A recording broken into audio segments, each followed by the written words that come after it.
Hello and welcome to the daily news. The news that is simplified daily, divided into the subject specializations. And so I welcome you to This Week in Polity. The articles that you will see on the screen can be segregated into two parts. One deals with polity. There are three news articles dealing with a new section in the Bharatiya Nyaya Sanhita with respect to abetment of suicide or helping people or motivating people towards suicide. Plea bargain is a mechanism which has come into news because there are Indians who might be on trial towards death penalty, and is there any way to purchase the life, and is that mechanism present in India? Why we are covering these two news articles is because there is a tendency in the UPSC in last 4 to 5 years to go beyond the constitution and test our understanding of some of the important provisions of the criminal law as well. And so if they appear in the news articles, it is becoming important for us to focus on them as well. Then you see that there was an editorial talking about the comparison of the liberalism, which is a political ideology, an idea, with Hinduism, and what are the commonalities between them. We are not going to take the discourse towards that comparison of Hinduism. We'll just talk about what are the core principles of a liberal belief system. Then for specifically mains analysis, we will discuss the section 152 of Bharatiya Nyaya Sanhita, which basically is a successor of previous erstwhile section 124A in definitely a much appreciated, modified and reformed way. But then there are plaguing issues which we cannot ignore, and that's what raises a question that whether it is a shield for national security or sword against the dissent. That is something we will understand as to what are the situations it can be used as a sword, as an iron rod against the dissent.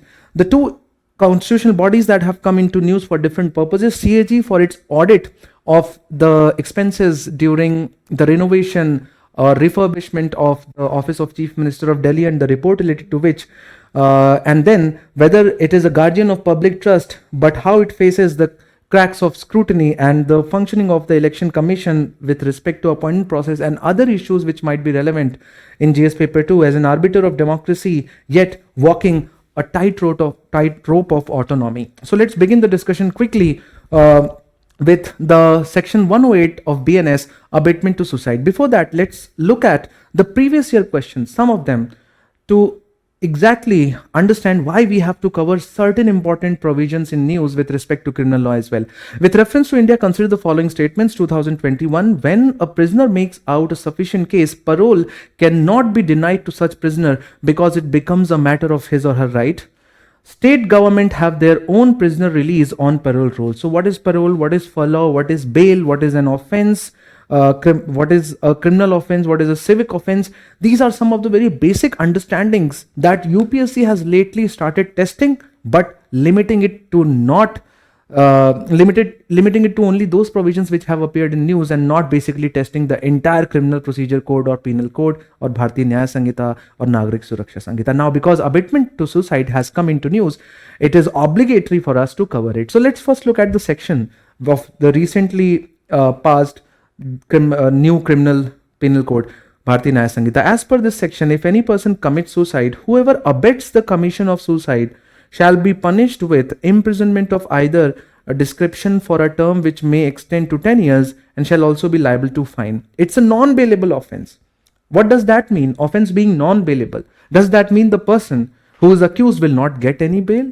Because denial bail is a problematic scenario. So what an offense, or when an offense becomes a bailable or non-bailable, is defined by the parliament by law. Whereas bailable offense means that bail is a matter of right, you can get it immediately after you are apprehended by police. Whereas certain offenses are made non-bailable, where the authority, where only a judicial authority can give you bail. You can get a bail depending upon your case, but it is not an automatic outcome of the procedure. It is on the discretionary power of the judiciary. Now, let's quickly look. Imprisonment of either description of a term which may extend up to 10 years or fine. You can see it is a non. Why it is problematic and why the news articles have been published is because, first and foremost, the term abetment is not clearly defined. And you will see this is the problem in section 152 as well, when we will talk about the news similar to the sedition law. Because the lack of actually defining abetment and lack of case law dealing with as to what constitutes an abetment is going to be a tricky situation which can be misused more than other laws which are more well defined. For a conviction under Section 306, which was a erstwhile abetment clause, the prosecution must demonstrate clear mens rea or the intention to instigate suicide. Now, in the case where the person has already passed away, it will be extremely difficult to establish the intent to abet the suicide of a particular person, and when charges are filed to appease grieving families rather than based on substantive evidence. The article that we have seen shows that when a person commits suicide, now, obviously, families have various kinds of relationship in the societies. Now, if, let's say, after the person has passed away, it comes out that the family had shared a rivalry with another family because of some family dispute, because of property dispute, or for any other reason, then the family can immediately file a case, and in order to relieve the family of the grieving family of the pain, police also at that point of time immediately files an FIR under this section, and because it is non-bailable, you have to approach the judiciary to get the bail. The bail cannot be given by the police or the executive officers, and the conviction rate is extremely low, which means that most of the cases that are filed under this particular section ultimately end up in the person being let go of the law. So you can see that there are a lot of problems. It is not important for mains, it is only important for prelims. What is abatement to suicide and what are the punishments at max? UPSC can frame these two statements out of this particular issue. Next is plea bargain. Does blood money have a legal standing? Explained. What does blood money mean? How does it figure in Islamic Sharia law? Do different Islamic nations have different rules with respect to determining the amount of money to be paid to the victim's family by the accused? What does plea bargaining in India mean? What is blood money? The Islamic law provides for a mechanism where after committing a crime, if person accepts to the crime and accepts to pay the amount determined by the courts or the Islamic leaders, then that person is vindicated of the offense and then that person is let go. So basically, you can buy out your freedom in some of the countries. So for example, this is the case in Pakistan. After 1991, they have institutionalized the Sharia law into the law jurisprudence, where you have two options. After it seems that you are going to be guilty, you can go ahead and fulfill the commitments under the law, or you can basically decide to pay back to the victim's family certain amounts, and in that case you will be let go of the offense. Now, this is known as diya in Islamic Sharia law. It involves monetary compensation paid by the perpetrator to the victim's family in cases of unintentional murder, culpable homicide, or when the victim's family forgoes retaliation qisas. Now, in India, Indian penal system does not recognizes or have provisions for blood money. So in India, this offenses, any kind of criminal offense is non-negotiable. You cannot out of the court settle the criminal offenses. You can settle them in case of civic offenses. For example, divorce can be settled outside, but even an unintentional murder cannot be settled legally outside the court system. Instead of that, what Indian jurisprudence provides is a mechanism of plea bargain. Plea bargaining. The Indian legal system does provide provisions of plea bargaining. What is a plea bargaining? It allows the accused to plead guilty for concessions offered on a charge or a sentence. So you can reduce the burden on the investigating officers, investigating authority and the police by saying that, yes, I have committed the crime. I will agree and accept voluntarily all the charges that I will agree to, but in return, I want certain favors because I'm going to make your task easier. It's going to save a lot of time on behalf of the police and the investigating authorities. So I can plea for the lower charges, or I can be plead for the lower sentences. So charge means under which section of Indian Penal Code you will be held guilty of. And then once the charges are determined, then the court moves ahead to determine the punishment. For example, an unintentional act of murder can attract anywhere between 7 years to life imprisonment. Now, depending upon the nature of the crime, the punishment keeps on accentuating. So, for example, in cases of rare deaths, murders, the person can be hanged till death also. There is a wide diversity of punishment that can be given until up to 10 years, let's say, if the provision says. Now, exactly how many years the person should serve is the actual punishment. So they can, the defendant may plead guilty for one of the several charges or less severe charges in return of dismissal of other charges. Similarly, sentence concession means the accused may plead guilty in exchange for a reduced sentence than that would have been prescribed for the concerned offense. Why this has come into news? Because in 2019, Arjunan death sentence in Kuwait committed to life imprisonment after 30 lakh payment to the Kuwait government and the families. Abdul Rahim's death sentence in Saudi Arabia was pardoned after 34 crore was paid, but remains in prison. At least the life was saved. 10 Indians in UAE pardoned after paying 2 lakh dirhams. And in 2009, sentence of Indians pardoned. So you can see that in cases of Indians working abroad in the jurisdictions where blood money is the rule of the law, that this particular term comes into news. And anything that catches national headlines becomes important for UPSC current affairs perspective. Liberalism and Hinduism. The Hindu Lit for Life 2025. Liberalism and Hinduism are totally compatible, says Shashi Tharoor. Now, if you're wondering that these types of questions cannot or are not asked in prelims or mains, I have an exhibit from 2021 which asks which of the following factors constitutes the best safeguard of liberty in a liberal democracy.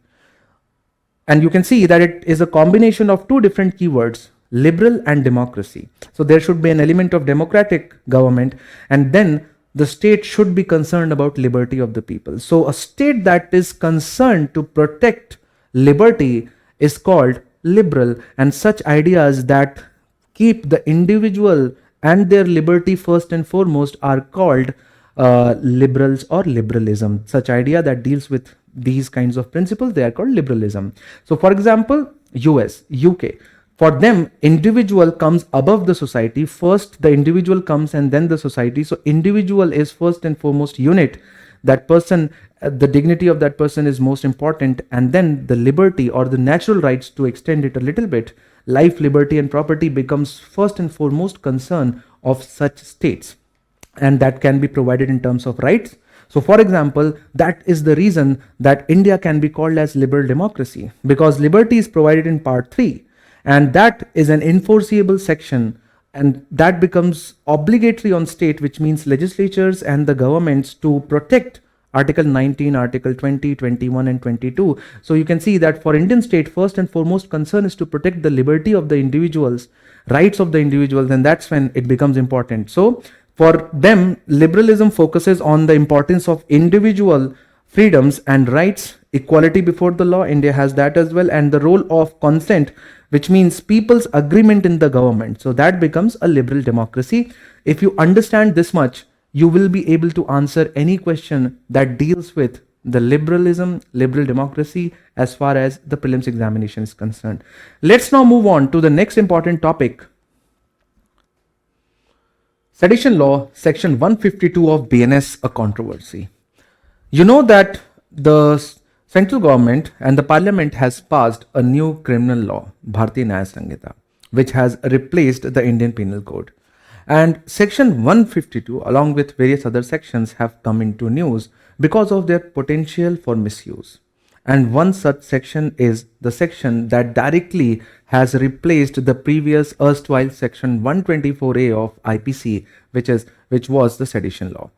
Why this controversy is important specifically from the perspective of mains examination is because sedition, or carrying out anti-state activity in under the garb of freedom of speech and expression, directly correlates with the first line of your syllabus, which talks about the features and significant provisions of the Indian Constitution. What all do you cover in significant provisions? Fundamental right is a significant provision. Within fundamental right, equality, freedom, life, religion, these are the important provisions that we must cover, along with the issues that are right now rife, issues that are relevant. And if you have any doubt whether direct questions from fundamental rights cannot be asked, you have in front of you a mains question from 2014. What do you understand by the concept freedom of speech and expression? Does it cover hate speech also? Because hate speech, fake news, all these along with the sedition laws are a kind of a regulation or restriction on the exercise of freedom of speech and expression. Why do the films in India stand on a slightly different plane from other forms of expression? Discuss. So you can see that when it comes to the issues especially that deal with the fundamental right or restrictions on fundamental right, they become extremely crucial for our performance in mains examination. So how are we going to cover this particular section 152 of the Bharatiya Nyaya Samhita? First, let's start by quickly looking into the constitutional provision dealing with freedom of speech and expression, Article 19(1)(a). Obviously, just like any other liberty or any other freedom, it has to be regulated. It cannot be unreasonable. It has to be reasonably restricted. So the reasonable restrictions have been provided in under Article 19(2). We will have a look at that. And then let's understand, just last year, what was the jurisprudence to take care of the anti-state or anti-government activities, as you will see how to differentiate that.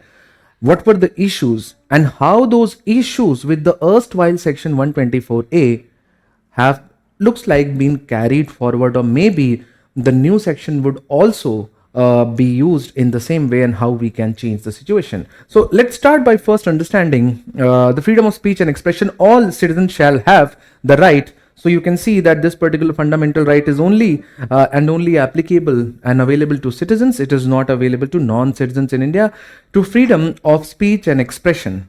And then the clause 2 talks about what are the grounds on which our freedom of speech and expression, the freedom of speech and expression of citizens, can be curtailed.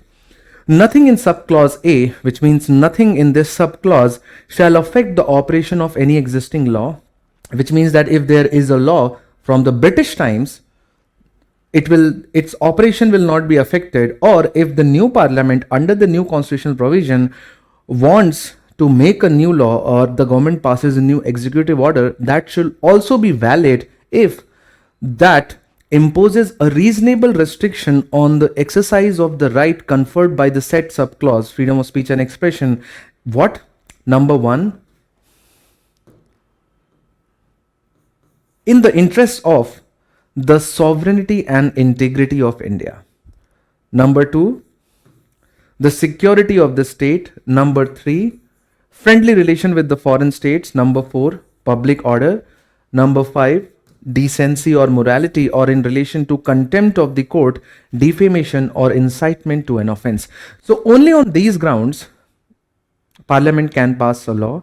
Only on these grounds, the government has the power to restrict the exercise of freedom of speech and expression. Slowly and gradually, you must have read as to how the envelope of Article 19(1)(a) has widened, to the extent that any form of expression has been read under Article 19(1)(a. Freedom of press has also been read under Article 19(1)(a). Right to information has also evolved from Article 19(1)(a). Your right to cast ballot has also come under 19(1)(a). Now, this was the case when the new constitution was adopted. This was Article 19(1)(a), and 19(2) was amended through the first constitutional amendment. So it was exactly not like the same, but within 1 year, more or less, it started looking like the same. So you had, or you have, freedom of speech and expression, but your exercise can be curtailed on some grounds reasonably, and those grounds have to be strictly subject to these conditions, which largely deal with maintaining or perpetuating the state of India, and some of them deals with dignity, like defamation and contempt of the court. So this is the case. Now, the question as to how in the upcoming independent sovereign India, the exercise of freedom of speech and expression will interact with the reasonable restriction obviously became very pertinent questions.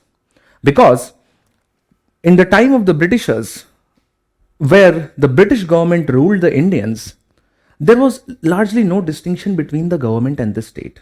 So you have to understand that when a colonial government, when an imperial force rules over a foreign territory, imposes the rule on alien people, like British imposed and maintained it to force, it's very difficult to distinguish between the government and the state.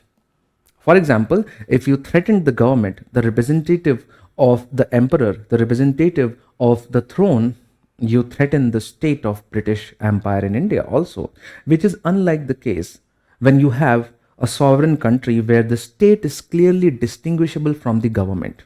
Government is different, state is government. Governments will come and go, whereas the state should remain as it is. That's what the task of constitution is, to perpetuate the state, to create such a society where the perpetuation of the state becomes easy. Now, because the British knew this fact very well, that any criticism of the government is the criticism of the state, anything that threatens the government, anything that threatens the executive, threatens the state, the British state in India, they were clear that they had to create a law which is going to take care of all the incitement of ill will or bad feelings against the government. And that's when they introduced section 124 into Indian Penal Code, which was written by the Britishers. Now you can see that whoever by words, either spoken or written, or by signs or by visible representation or otherwise, brings or attempts to bring into hatred or contempt, or excites or attempts to excite disaffection towards the government established by law. And so you can see that just after the independence, this law, this should have been struck in 1950 itself, because you have Article 13(1), which is the doctrine of eclipse, which says that any pre-existing law which falls flat on Part 3 provisions, which is violative of any of the provisions given in the fundamental right, should, to the extent of such inconsistency, be struck down. But then this was protected. This was protected by the Supreme Court on various occasions, most latest in 2016 Kanhaiya Kumar versus Union of India case. But Supreme Court did not strike this law down. The contention was that this is not one of the reasonable restrictions that have been provided under Article 19(2), because nowhere in Article 19(2) the restrictions that can be reasonably put on our freedom of speech and expression, nowhere Article 19(2) mentions government. It only mentions the state. So you can see that first is interest and the sovereignty of India, not in the interest of the government, the security of the state, not the stability of the government, friendly relation with foreign states, public order, decency or morality. And here you can see that the restrictions were being put on your freedom of speech and expression on the basis that you have criticized the government. So although Supreme Court did not clearly strike it down, because Supreme Court obviously understood that the kind of tumultuous society that India was in 1950s, the kind of turbulent period that we were passing through, we required some kind of restrictions even on the freedom of speech and exercise of freedom of speech and expression, as long as it led to the critique of the government, because instability in the government could also, increase the chaos that we faced in the aftermath of partition, then the consolidation, reorganization of internal political map, multiple insurgencies being faced. And so while Supreme Court did not clearly strike this law down, but laid down clear-cut guidelines for the exercise of Section 124A of IPC. And for the first time in Kedarnath Singh versus Union of India case, the Supreme Court said that the criticism of the government cannot be the basis of application of sedition law. Number one, it should be towards the overthrow of the state, because you needed some kind of law to restrict the speech and the expression which could be directed towards overthrow of the state. For example, a literature written by, let's say, a Naxalite leader, or a literature written by a separatist leader, you want to restrict the publication of such booklet because that might be towards the overthrow of the state. And secondly, the government criticism only the government critique cannot be the basis of application of Section 124A.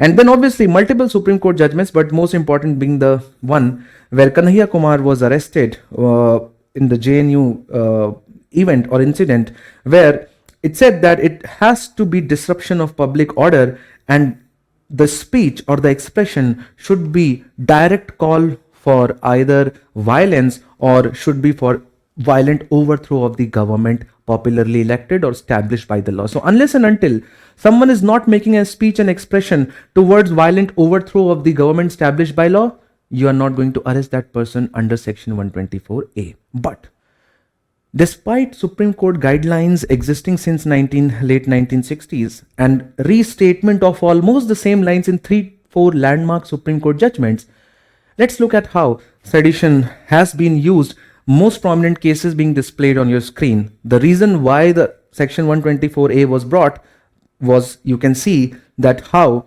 Tilak is defending himself, arguing against the application of 124A for the first time against him.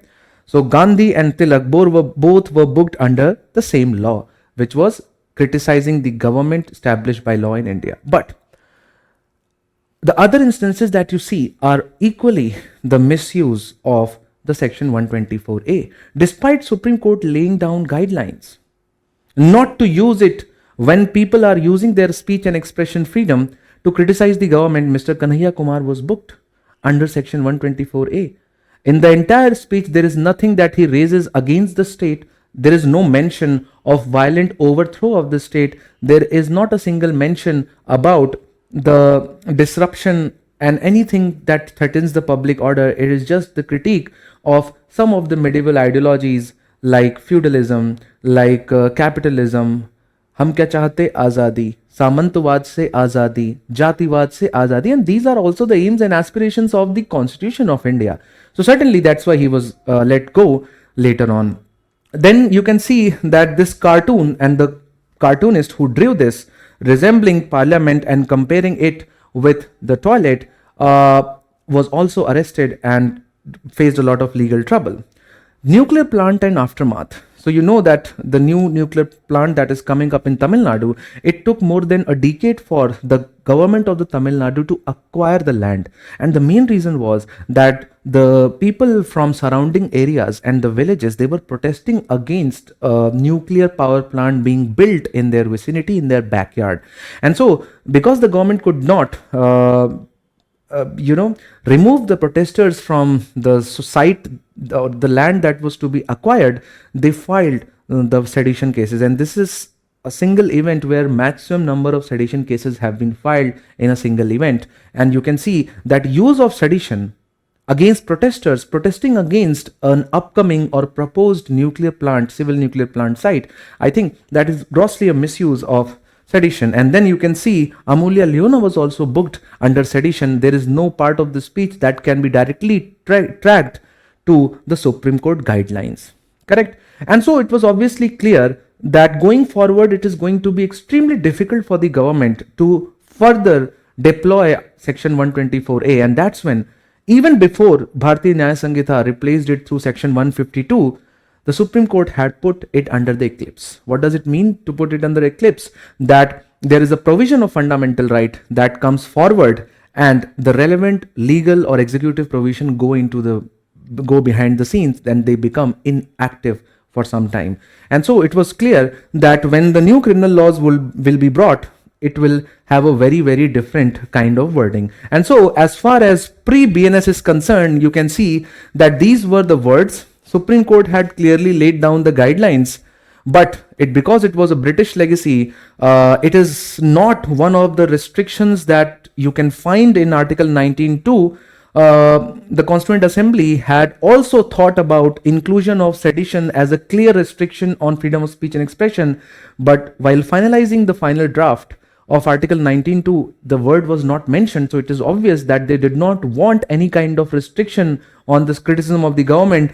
And so the state capacity, or the awareness level or the knowledge of law possessed by the normal policemen who actually file an FIR have become one of the constraints when it comes to the application, when it came to the application of the previous 124A. And so Law Commission had recommended its removal already, and that's when the new law was brought 6 months ago. It replaced the actual provisions of sedition or section 124A and instead provided section 152 of the Bharatiya Nyaya Sanhita.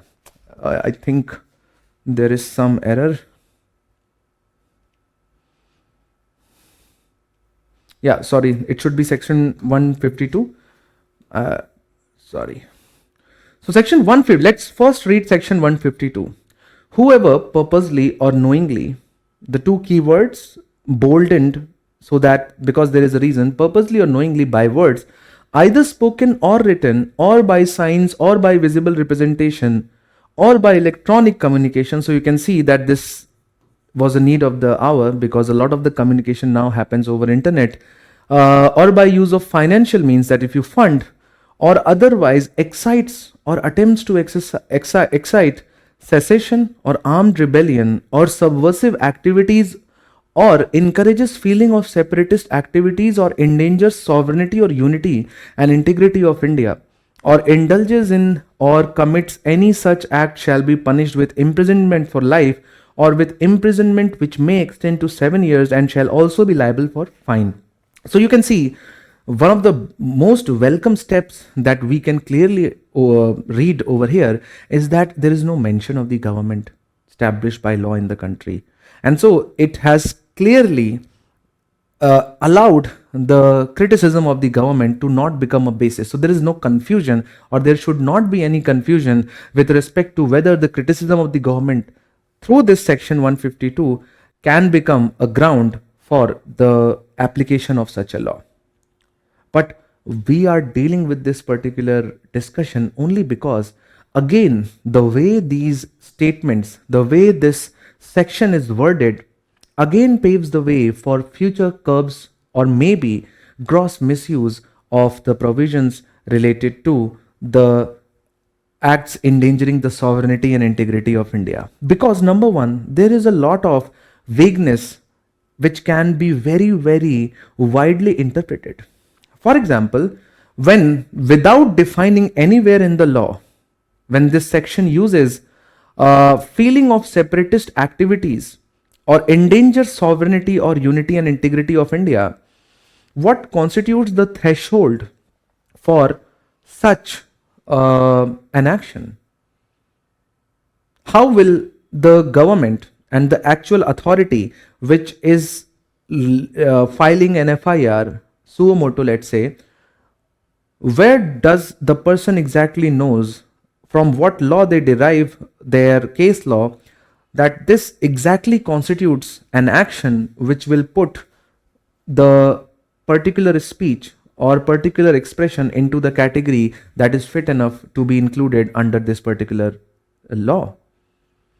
So there are two instances. A person, let's say, writes an article as to denote that if the nationalist movement would have gone the other way, India could have been fragmented into 4 different territories. Now that is a speech and expression that does not talks about the break or the destruction of India into 4 different parts, but certainly it talks about like a parallel alternative history where if the events of nationalist movement would have gone another way, India's political map could have looked very different in the modern time. Would it constitutes?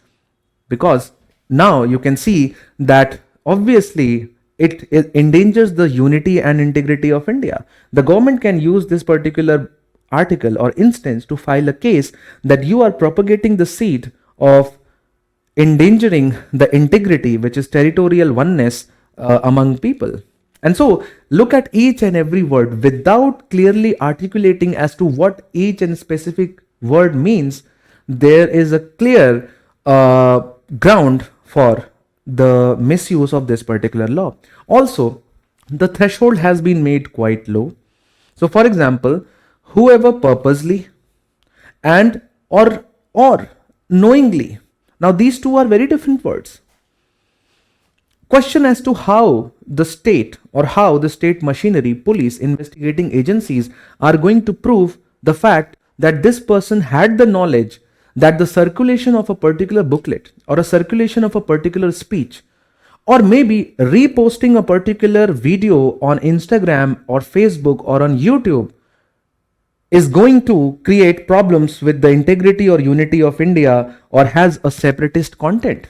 So for example, a video made by a YouTuber where there is a speech given by a Khalistani separatist, where the separatist is obviously talking about the breakdown. Let's say people, without knowing that in a 10-minute video there is an instance of 30 seconds, they repost it, and that can become ground because the person knowingly reposted, because the repost is only done when you click the button of repost or reshare.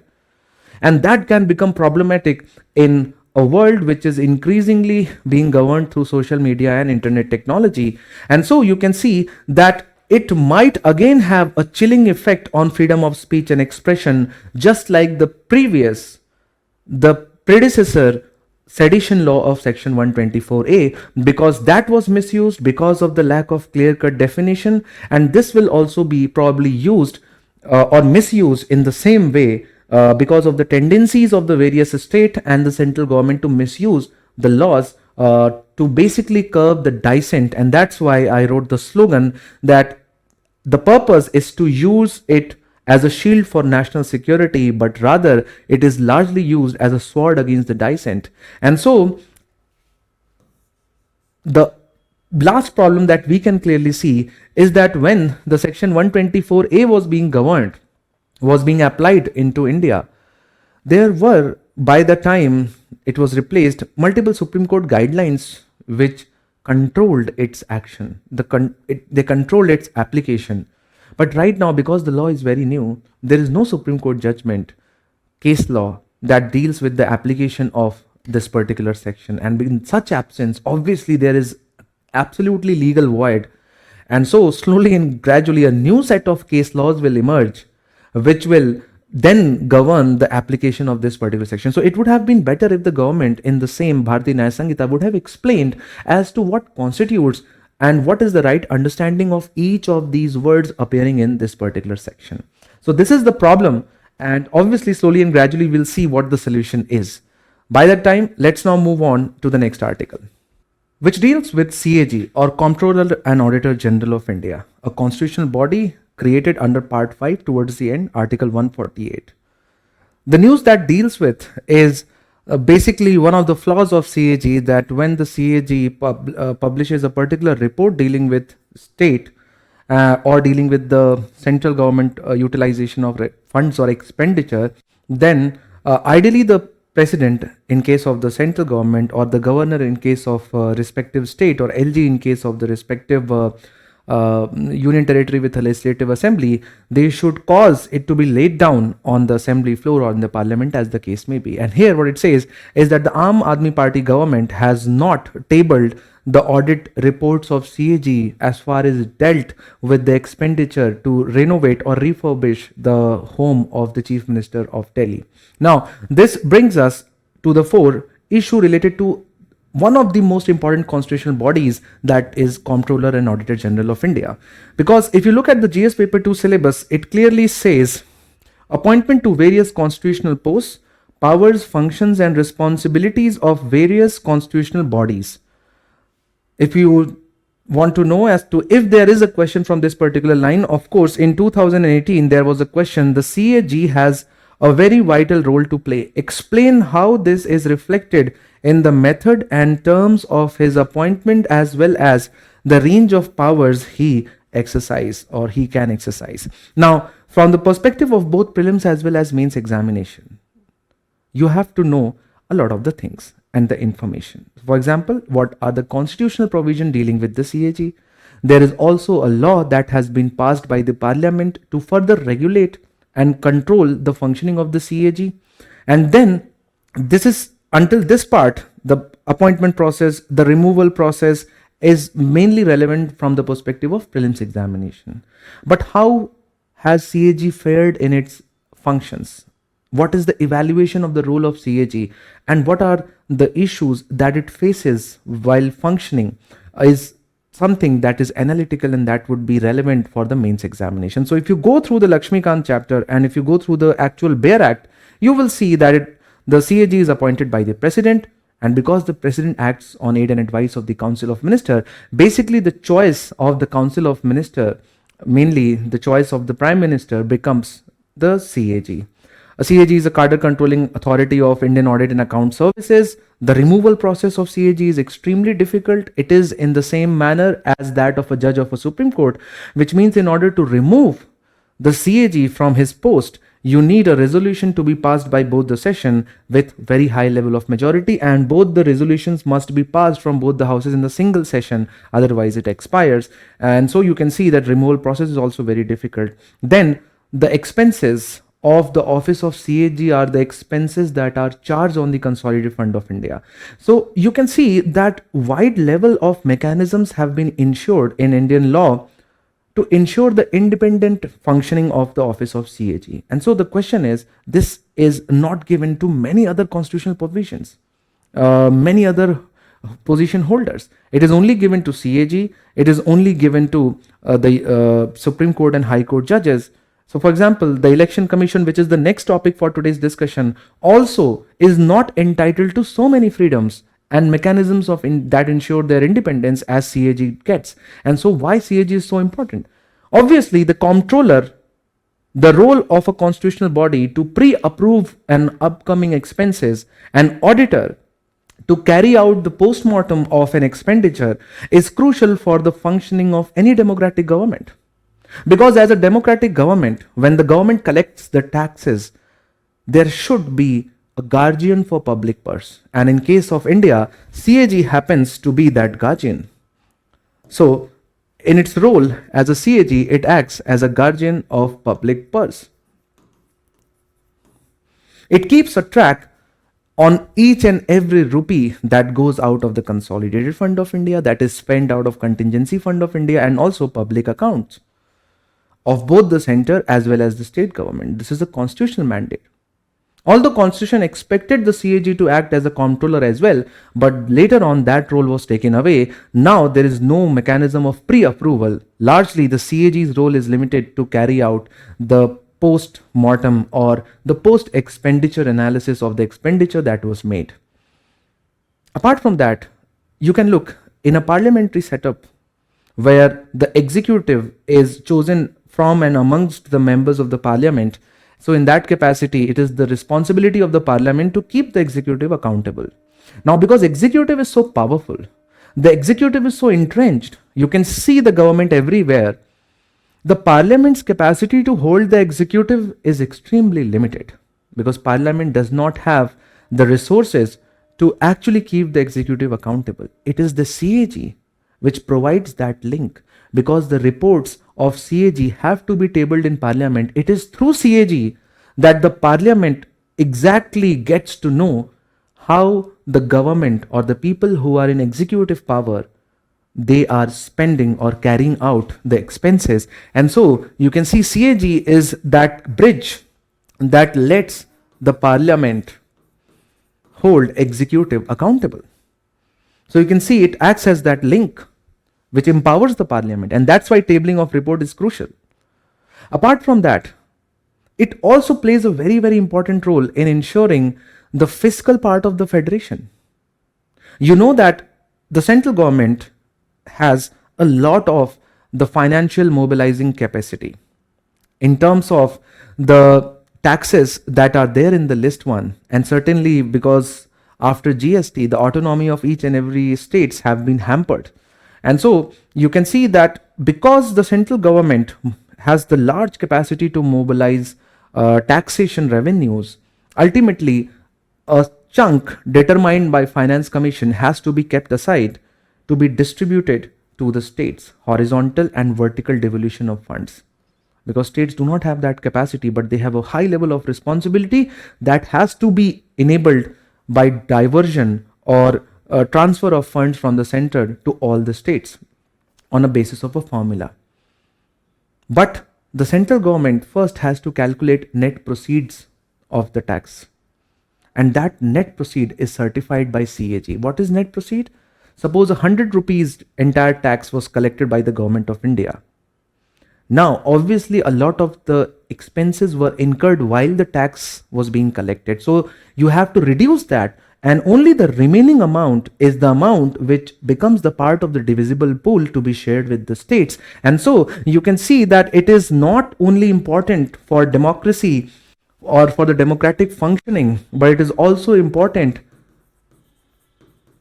for federalism. And that's why, realizing so many important roles for CAG, the mechanisms of independence have been provided to ensure free and fair functioning of the position and the office of CAG. And so you can see that CAG has indeed done a great job. CAG has tabled a lot of the reports which have blown the lid on a lot of corruption scams going on in various states as well as the central government.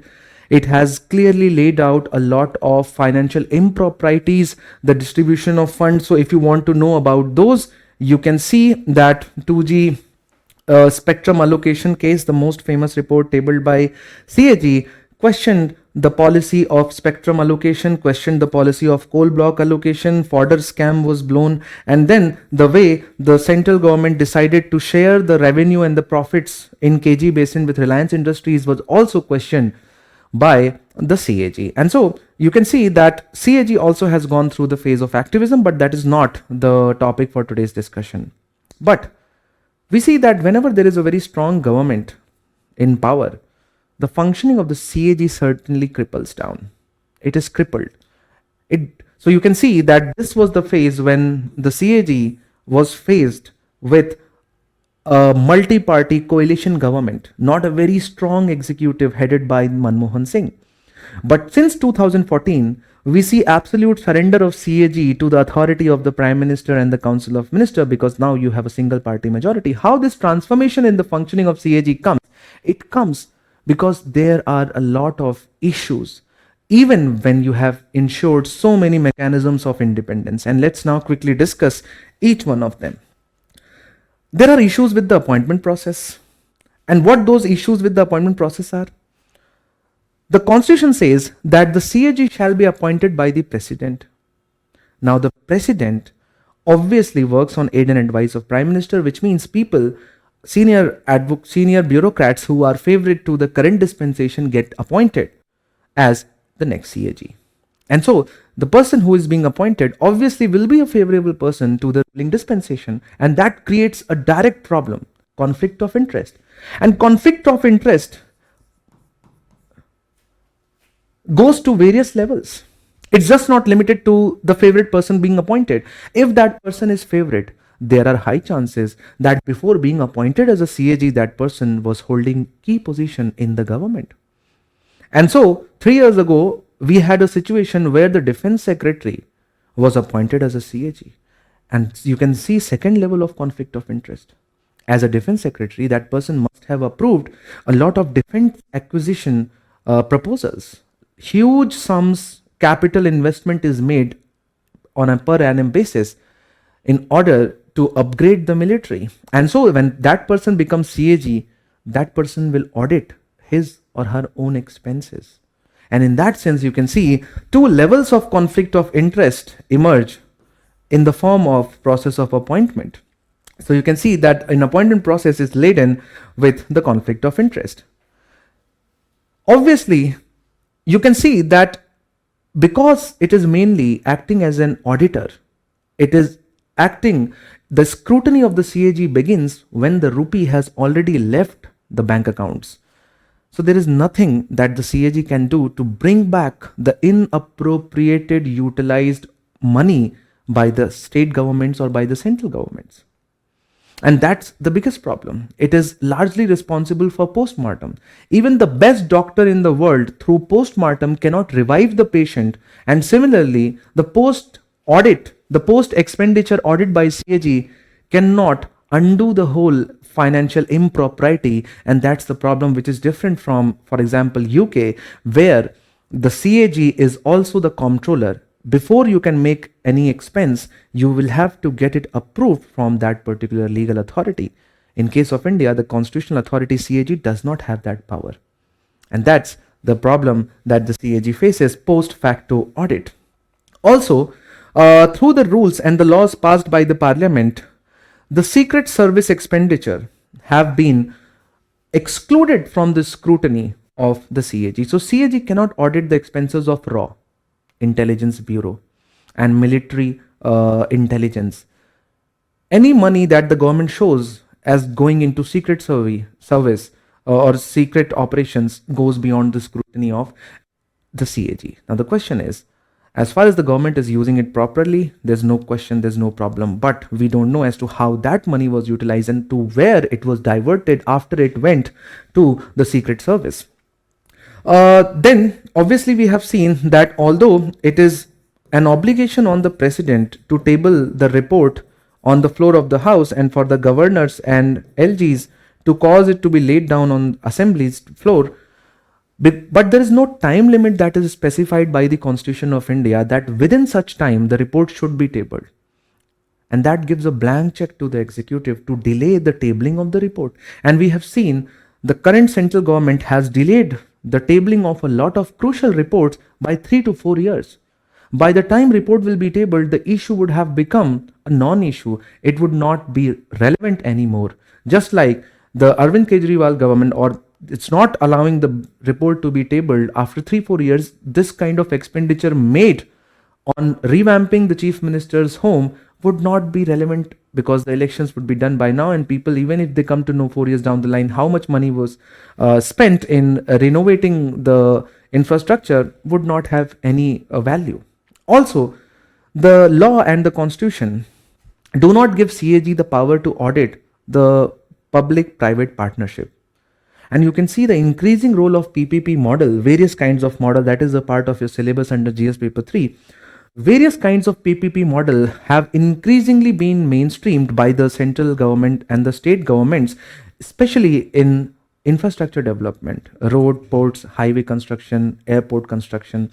And so, while the CAG does not have a clear jurisdiction, it has audited some of the PPP models, some of the PPP projects, but it does not have a clear-cut authority to look into all the PPP models. Now the question is, 10 years down the line, if the entire development of the country will be handed over to the private players, then will all the developmental projects go out of the purview of the CAG? And you can see that the government is not directly spending large sums of money in PPP. That's why government goes for PPP model to begin with, because it needs to mobilize a lot of funds. And if a private player has a lot of funds, maybe we can transfer that model to be built and operated and collect fees for some time and then transfer it back as a public property.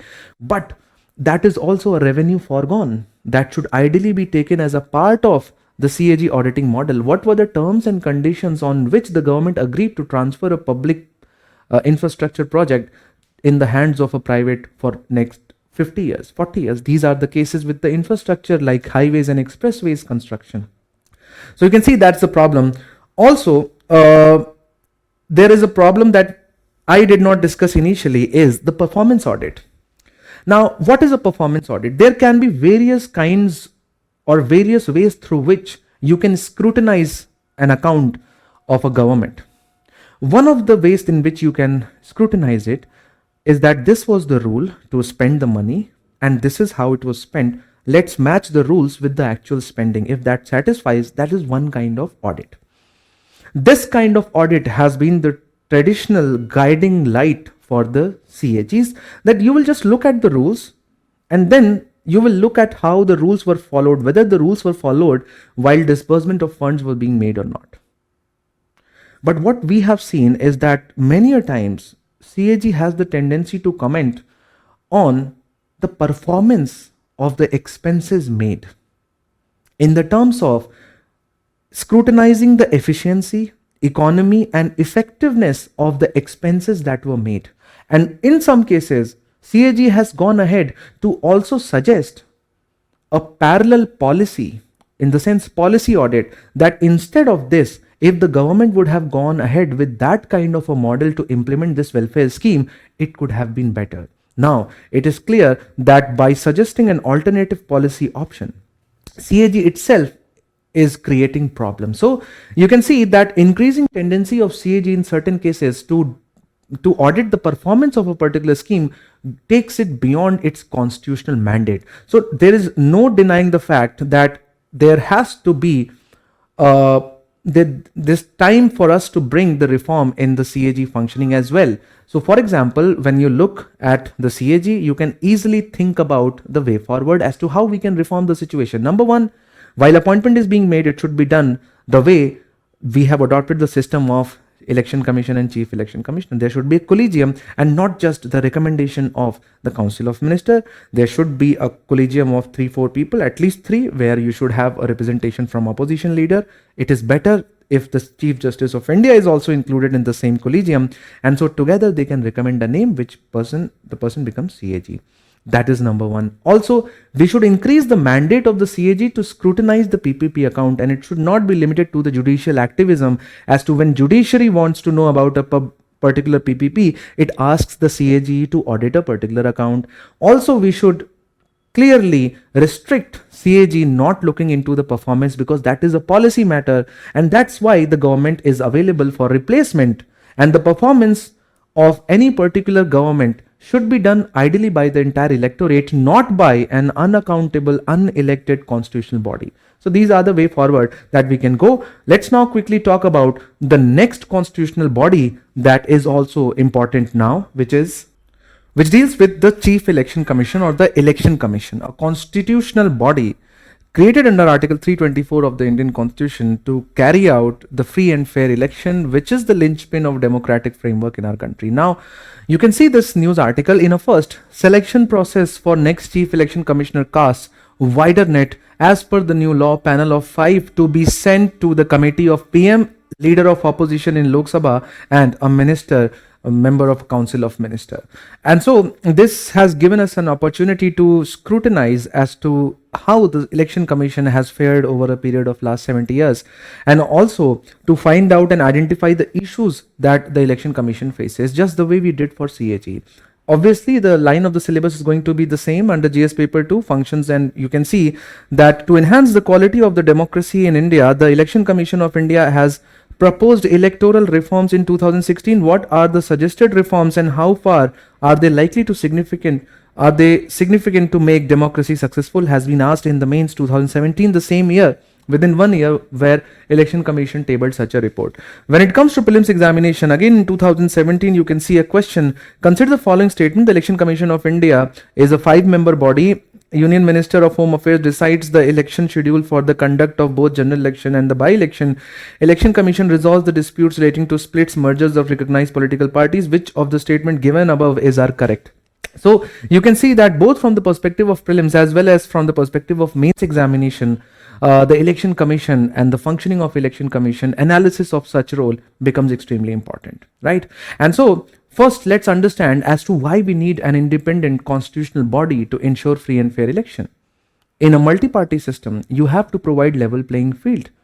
If you have to ensure democracy, you have to ensure that the outcome of every election goes unchallenged. There are no aspersions that are cast on the outcome of every election. And you can see the fact that India has been able to protect the procedural part of democracy. The fact that there has been no military coup in our country, the only country in the Indian subcontinent which has not gone through the widespread armed rebellion to overthrow the government. We have not seen large level of doubts being cast on the election process. Every outgoing power has peacefully transferred the power to the incoming winner, and that is not an insignificant victory of Election Commission. Also, Election Commission has conducted largely free and fair elections. Largely is also a very qualified term that we'll see as to why largely is not completely free and fair. Instead of using completely free and fair, why we are using largely free. Election Commission on its own have taken a lot of initiatives which have made the process even fairer. So for example, the creation of electoral voter IDs, introduction of electronic voting machine EVMs, and then recommending to the Supreme Court itself that this time for us to have, let's say, totalizer machines or maybe VVPAT system, actively coming together with awareness campaigns, the importance of participation in the electoral process, creating awareness, voter awareness campaigns, enabling and ensuring that each and every vote is accounted for, every voter is able to reach out, making facilities and transport facilities for such, reaching out to territorially vast country like India and populous country like India is never an easy task. And so these are undoubtedly some of the achievements. So you can see that when we go back and look at and analyze, there are certainly brownie points that the Election Commission has been able to attain. So these are the prelims specific information under Article 324 CEC appointed by the President. Now we have a collegium system to recommend. We saw in the heading that collegium will consist of 2 members from the government and 1 leader of opposition, and that's again a problem we'll see. As far as the acts are concerned, right now there are 4 acts, 3 have been written, 1 is in the heading. Representation of the People's Act which deals with the preparation of electoral rolls and the allocation of the seats, Representation of the People's Act 1951, which governs the actual conduct of election, Disqualification, Delimitation Commission Act. As far as responsibility is concerned, the conduct of elections for president, vice president, parliament and state legislature, preparation and updation of electoral rolls, monitoring of political party finances and campaign expenditures, implementation of model code of conduct, which is also a result of the initiative of election commission, and oversee voter education and awareness. And so I have written the achievements over there, where you can see clearly as to procedural part of democracy has been protected. It was on the behest of the election commission that we started using, instead of local police largely, to the deployment of central armed police forces to ensure further fairer elections and electoral literacy. But having said and achieved all of that, there are clearly a lot of the issues that the election commission cannot deny upon. There is some blame that has to be shared by the executive, but certainly there are certain blames that have to be shared with the election commission also. Let's look at that step by step. Remember, we did CAG. CAG is an ideal framework as to how to create an independent constitutional body. But when it came to the creation of election commission, some of those crucial mechanisms that go into creation of an independent or a completely autonomous constitutional body, they are found to be missing in case of the election commission. Let's quickly discuss them. So for example, in case of the CAG, look at the appointment process. Now, appointment of CAG was also done by the executive. Here, because of an Anup Barnwal versus Union of India case, Supreme Court ordered constitution of a collegium consisting of Prime Minister, Chief Justice of India and Leader of Opposition. Government overrode that particular judgment by a law, and that law has basically again ensured the executive dominance over the appointment process. How the executive dominance has been ensured is by constituting a three-member panel, and among those three-member panel, 2 are from government. And also there is no requirement that every decision of this collegium has to be made in presence of a leader of opposition. So the Prime Minister and Home Minister can sit together at its home, do not ensure somehow that the leader of opposition cannot be present in that particular meeting and take a decision on their own with 2:3 majority. And that's the problem number one. Executive dominance, perpetuation of executive dominance. Also, if you look at the CEC appointment bill, there is one further problem. When it comes to the Chief Election Commissioner, you remember that Election Commission is also a quasi-judicial body. There are a lot of judicial functions that the Election Commission has to perform. For example, deciding as to who will get the symbol of a political party, determining whether a person will be disqualified for being chosen as a member apart from anti-defection law. For example, in case of electoral malpractice. But the new law says that only those people who have held the position of cabinet secretaries at the government, at the central government, the secretaries, not the cabinet secretaries, the position of the secretaries at the central government are fit enough to be appointed as election commission. So obviously it restricts the appointment process to very few limited senior bureaucrats.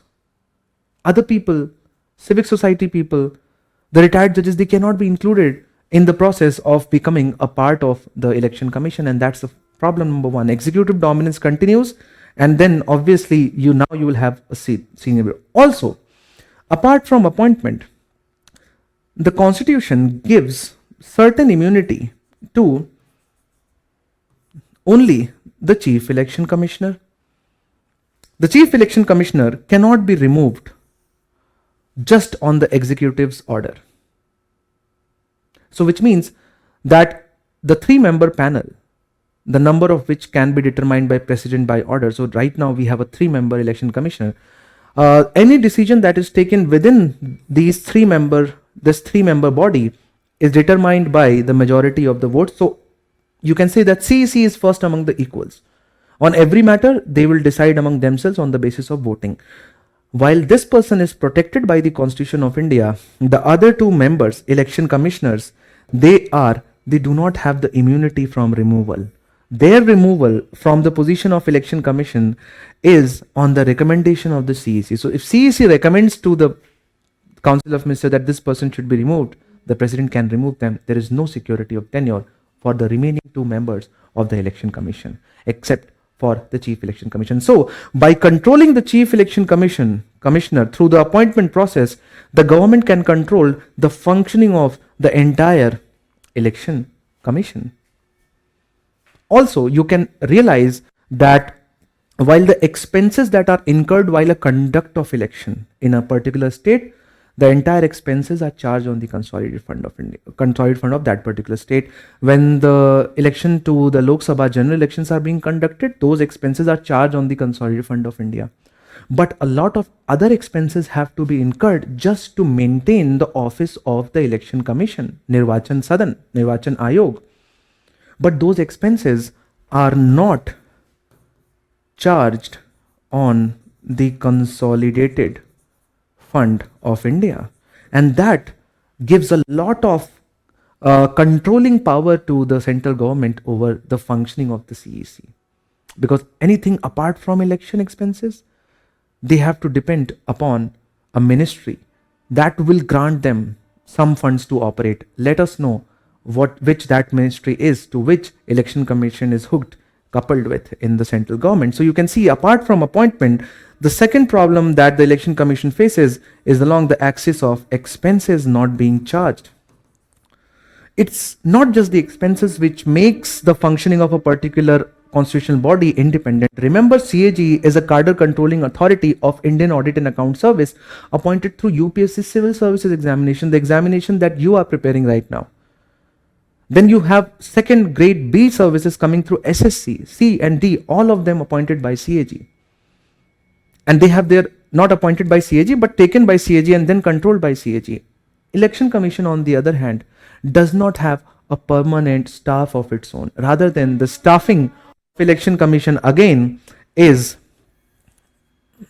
at the behest of the central government, and all the people working for Election Commission, they work on deputation from their parent jobs that they are doing in central government. They are transferred, they work 3 year, 5 year, they serve that stint, and then they come back to their. So there is no permanent cadre, there is no permanent set of human resource that the Election Commission in India has, and that by crippling the supply and flow of human resource within Election Commission, the central government can literally impact the functioning of the Election Commission, and that is obviously clearly visible if you look as to how Election Commission performs when faced with a very, very strong single party majority government. What are the issues that you see? The issues are extremely troubling. For example, when it comes to the ability of the Election Commission to keep a track on, let's say, criminalization of politics. The data would show that more than 44% of the MPs in the newly elected Lok Sabha are tainted. They have charge sheets in very serious charges in criminal offenses against them. When it comes to the ability of the Election Commission to be able to track the political funding, we can see that the power of the Election Commission is extremely restricted or limited. It has not been able to make the political funding entirely clean. Not entirely. The success is very, very low, very shallow in terms of the ability of the Election Commission to keep a limit on the political funding. And you can see that the inability of the Election Commission to ensure the sanctity of the funds flowing into politics is one of the reasons that the current political atmosphere has been vitiated and taken over by muscle and money power. In the era when the entire decision making has been transferred from parliament to the party headquarters through anti-defection law, the inability of the Election Commission to be able to control the party headquarters in terms of intra-party democracy. Without democratic party system, you cannot have a democratic multi-party system.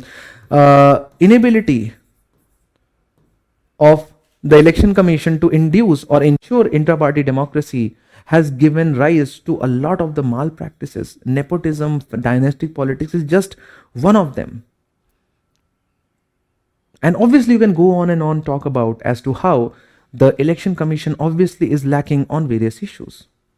Election Commission was the one which took the initiative to ensure that when the elections are being conducted, there is a code that has to be observed by everyone, especially the party in power. Because by misusing the enormous capacity that you gain by being a part of the government, you can misuse to take advantage ahead of your competitors. And so it was agreed upon that there will be a model code of conduct, that the party which is in power will not be able to use the government resources, government transport mechanism, government officers will not put to use for electoral means. So that's why when the model code of conduct comes into effect, the politicians who are in power, they use private vehicles, private helicopters, and do not generally use the government of India transport mechanisms. This is one part of the MCC. Similarly, the government will not, come up with any new welfare scheme after the declaration of the election schedule. These are some of the rules. We are not going into detail. But because MCC does not have a legal backing, when it comes to the violation of model code of conduct by the ruling dispensation, Election Commission fails to take any action. But when it comes to even a minor violation of MCC, the Election Commission comes up with very stringent remarks to reinforce the model code of conduct. So you can see that partiality and non-neutrality in the application of model code of conduct itself shows the inability of the Election Commission to exercise independence. So independence is being ensured through these mechanisms, and the lack of independence perpetuates these kinds of problems. And so if you go to the notes, you can see all the issues that are written here. And so the Election Commission of India has been instrumental in strengthening India's democratic framework. Despite its commendable achievements, challenges remain in ensuring absolute impartiality, transparency, and inclusivity. So you can see that from the perspective of mains examination, you are expected to know the constitutional provisions, legal provision, and at the same time be well versed with what are the issues that currently plague the functioning of Election Commission.